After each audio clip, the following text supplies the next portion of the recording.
মধ্য কলকাতার বুকে ঘটে যাওয়া এই ঘটনাটার কথা মাথায় এলে আমার যা প্রথমেই মনে পড়ে তা সৌমেন অনন্তর লেখা কবিতা সেই মেয়েটা।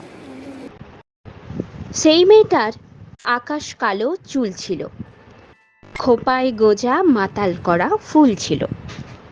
সেই মেয়েটার কাল সকালে স্কুল ছিল, আজ মেয়েটা সিলিং ফ্যানে ঝুলছিল।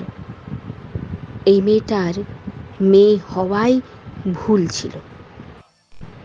এই মেয়েটা নারী হতেই বাড়ছিল। ওদের ভাষায় তার রূপেতে ধার ছিল।